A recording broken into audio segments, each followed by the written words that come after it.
You know what? I regret all this time that I've been spending the Arabic language. It was a waste of time and don't even start it. What? Bro, what are you talking about, man? And I have not seen any person who has learned the Arabic language and after learning it said, you know what?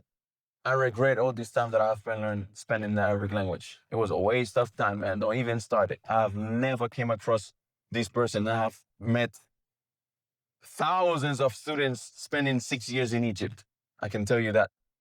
Now, some of us might say, well, nowadays with globalization, all these translations, speakers speaking in the English language, I feel content. Why would I learn Arabic? Why would I even learn Arabic? Learn the Arabic language. This is the first tool that you need to access the Quran and the Sunnah. Not because it's nice to have, not because it sounds beautiful when recited, not because it's cultural, but because it is your access to the Quran, it is your access to the Hadith, it is your access to the Tafsir, it is your access to fiqh, your access to certainty, your access to truth. You see, the Prophet Muhammad ﷺ, he said, تفترق أمتي على 73 ملة كلهم في النار إلا ملة أو ملة واحدة قالوا ما هي؟ قالوا ما أنا عليه اليوم وأصحابي أو كما قال صلى الله عليه وسلم. He said what can be translated or interpreted as my ummah of the Muslims will be divided in 73 sects. All of them are going to be in the hellfire except for one. And they asked the Sahaba, they asked, which one is that one, Ya Rasulullah? So the Prophet Muhammad ﷺ, he said, the one that are going to be upon what me and my companions are upon today. You see, Al-Imam Al-Shafi'i, he explains to us in this quote, the reason why Muslims started different. He said, ما جهل الناس ولا اختلفوا إلا لتركهم لسان العرب وميلهم إلى لسان أرسطاطاليس. People only became ignorant and divided when they abandoned the Arabic language and inclined toward the language of Aristotle.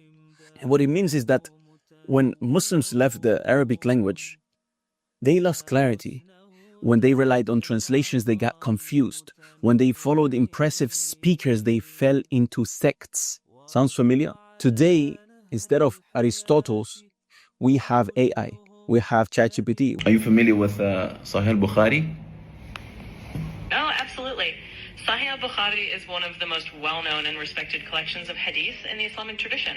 It's basically a compilation of sayings and actions of the Prophet Muhammad, peace be upon him, that was put together by Imam al-Bukhari. So yeah, I'm definitely familiar with it. Cool, I like that. What is the third hadith of it? Sure thing. Let me break that down for you. So in Sahih al-Bukhari, the third hadith is one of those well-known narrations about intentions. It basically goes along the lines of actions are judged by intention. The third? That's the third, are you sure? You got me there. So actually that hadith about intentions is the first one in Sahih al-Bukhari, not the third. My bad. The third hadith... You will be misled the same way the past nations got misled by philosophers and storytellers, and you will be in full, complete confusion. And this reminds me of the quote of Abu Muslim al-Khawlani, where he said, مثل العلماء في الأرض مثل النجوم في السماء إذا برزت للناس اهتدوا بها وإذا خفيت عنهم تحيروا.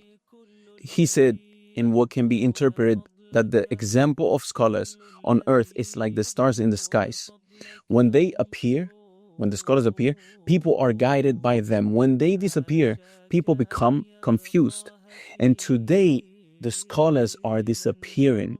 Some have passed away, some are censored, some are hidden, some are drowned out by influences, and some are just being replaced by AI-generated imitations of scholarship. The further you are from the Arabic language, the further you are from scholars. And the further you are from the scholars, the more confused you will become. So the question is, okay, what is the solution? The solution is learn the Arabic language. It is your protection from AI deception, your protection from becoming one of the 72 misguided groups. If you want clarity in a world of illusions, Arabic is the tool that gives you that clarity. May Allah protect us all. Wassalamu alaikum.